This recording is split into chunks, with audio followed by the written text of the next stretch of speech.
సన్నకారు చిన్న రైతులు, బలహీన వర్గాలకు చెందినటువంటి రైతులు చాలా గందరగోళ పరిస్థితులు, అభద్రతా భావంలో ఉండాల్సిన స్థితి ఇవాళ కనపడతా ఉంది. వెనకటి రోజుల్లో స్వాతంత్రం వచ్చిన కొత్తలోనూ కూడా జమీందారులు, రాజాలు, సంస్థానాలు రద్దు కావాలని, వాటి కింద ఉన్నటువంటి భూములు అక్కడ సాగు చేసుకుంటా ఉన్నటువంటి రైతులకి ఇవ్వాలని, అట్లాగే ప్రభుత్వాల అధీనంలో ఉన్నటువంటి లక్షలాది ఎకరాల బంజరు భూమి లేని నిరుపేదలకి, బలహీన వర్గాల వారికి పంచాలని, వారికి కూడా ఉపాధి ఆదాయ వనరులు చూపించాలని లక్ష్యంతో ఉద్యమాలు సాగినాయి. జమీందారులు రద్దయినాయి, సంస్థానాలు రద్దయినాయి, భూ పరిమితుల చట్టాలు వచ్చినాయి, అనేక కోట్లాది మంది పేదవాళ్ళకి కొద్దో గొప్ప భూములు వచ్చినాయి.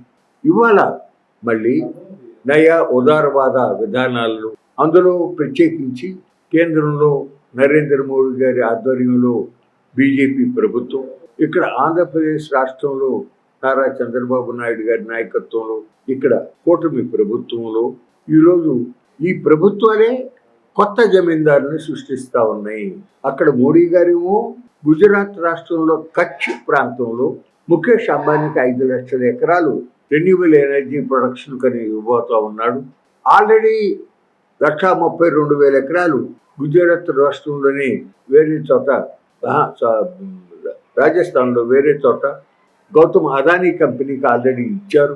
ఇప్పుడు కొత్తగా మళ్ళీ లడఖ్లో 48,000 ఎకరాలు అక్కడ పచ్చగా తివాసీ పరిచినట్టు ఉండేటటువంటి పచ్చిక బీళ్లు, అక్కడ ప్రజలు, ఆ పేదవారు గొర్రెలను మేపుకుని ఆ ఉన్ని తీసి ఆ ఉన్నిని కంబళ్ళుగాను, అట్లాగే మఫ్లర్లుగాను, స్వెట్టర్లుగాను చేసి వాటిని అమ్ముకుంటా, మీరు బెదవాళ్ళలో కూడా చూస్తూ ఉంటారు అక్కడ మన కాలువగట్టు మీద, అవన్నీ అక్కడి నుంచి వచ్చేటటువంటివే. ఇవాళ వాళ్ళ నోటి దగ్గర కూడు తీసివేసి అదానీ కంపెనీకి కట్టబెట్టిన పరిస్థితులు. ఇక్కడ మన రాష్ట్రంలో నారా చంద్రబాబు నాయుడు గారు కంప్రెస్డ్ బయోగ్యాస్ ప్లాంట్లు అనే పేరు మీదుగా 500 యూనిట్లు పెట్టాలని, దానికి 5 లక్షల ఎకరాలు రిలయన్స్ కంపెనీకి ముఖేష్ అంబానీ గారి సంస్థతో మెమరాండమ్ ఆఫ్ అండర్స్టాండింగ్ చేసుకోవటం, అది చాలదన్నట్టు మరి ఇప్పటికే ఇదివరకు నుంచి ఏపీ ఐఐసి కింద 1,44,000 ఎకరాలు ఎక్వైర్ చేసి ఉంది. దాంట్లో ఇప్పటికి ఇంకా దాదాపు 40,000 ఎకరాలు ఖాళీగా ఉంది కొత్తగా అలాట్మెంట్ చేయాలంటే. అయినప్పటికీ మళ్ళీ ప్రతి జిల్లాలోనూ పారిశ్రామిక అభివృద్ధి పేరిట ఒక్కొక్క 1,00,000 ఎకరాలు ల్యాండ్ బ్యాంక్ ఏర్పాటు చేయాలని నారా చంద్రబాబు నాయుడు గారు ఆలోచన చేస్తూ ఉన్న పరిస్థితులు. కానీ ఇవాళ అట్లాగే అక్కడ కరేడ్లో సోలార్ మాడ్యూల్స్ తయారు చేయడానికి 8,360 ఎకరాలు, అట్లాగే వేరు చోట్ల మరి అవసరం లేకపోయినా అక్కడ ఉద్యానంలో ట్రాన్స్పోర్ట్ ఎయిర్పోర్ట్ అనే పేరు మీదుగా అక్కడ కేవలం సరుకుల రవాణా కోసం ఒక ఎయిర్పోర్ట్ కడతాము, దానికి కొన్ని వేల ఎకరాలు కావాలని చెప్పి, ఇవన్నీ కూడా చాలా అడ్డగోలు నిర్ణయాలు. రైతు, వ్యవసాయము, వాటి గురించి ఒక ఈషన్ మాత్రం కూడా ఆలోచన చేయకుండా పొలాలు లాగేసుకుంటా ఉన్న పరిస్థితుల్ని బలాత్కారంగా కూడా చూస్తూ ఉన్నాం. ఇది చాలా అన్యాయం. ఇది తప్పనిసరిగా దీనిని ప్రజలు అందరం కూడా వ్యతిరేకించాల్సిన అవసరం ఉంది.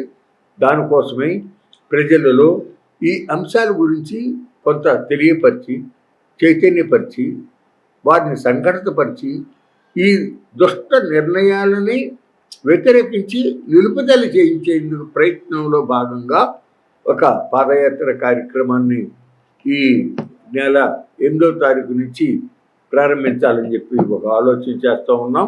ఆ వివరాలన్నీ కూడా సోదరులు మహదేవ్ గారు మీకు వివరంగా చెప్తారు. దయచేసి మీ మీడియా మిత్రులకు కూడా రిక్వెస్ట్ చేసేది ఏంటంటే, ఇది చాలా ముఖ్యమైనటువంటి ప్రజా సమస్య.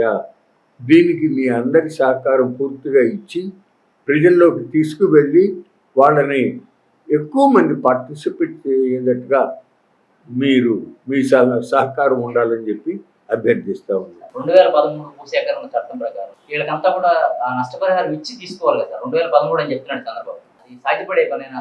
2013 భూసేకరణ చట్టం చాలా మంచి చట్టం. అందరూ కూడా వేనోళ్ళ కొనియాడారు. అందులో పచ్చని పంట పొలాలు సులభంగా తీసుకుంటానికి వీల్లేదు. బలహీన వర్గాలకు చెందినటువంటి వారి యొక్క భూములు చిన్న చిన్న వాళ్ళకి సంబంధించి తీసుకుంటానికి అవకాశం లేదు. అక్కడ మోడీ గారు ఆ అధికారంలోకి రాగానే ఆ చట్టాన్ని మార్చాలనుకున్నాడు, ఆర్డినెన్సులు తెచ్చాడు. కానీ రాజ్యసభలో మెజార్టీ లేకపోవడం వలన సక్సెస్ కాక చివరికి విరమించాడు. రాష్ట్ర ప్రభుత్వాన్ని మీ ఇష్టం వచ్చినట్టు చేసుకోండి అన్నారు. ఇక్కడ మన రాష్ట్రంలో చంద్రబాబు నాయుడు గారు ఏం చేశాడంటే, ఈయనకి రైతులు వ్యవసాయం కన్నా కూడా ఎంతసేపు పరిశ్రమలు రావాలి, పెట్టుబడులు రావాలి, విదేశీ పెట్టుబడులు రావాలి అనేటటువంటి గోలే.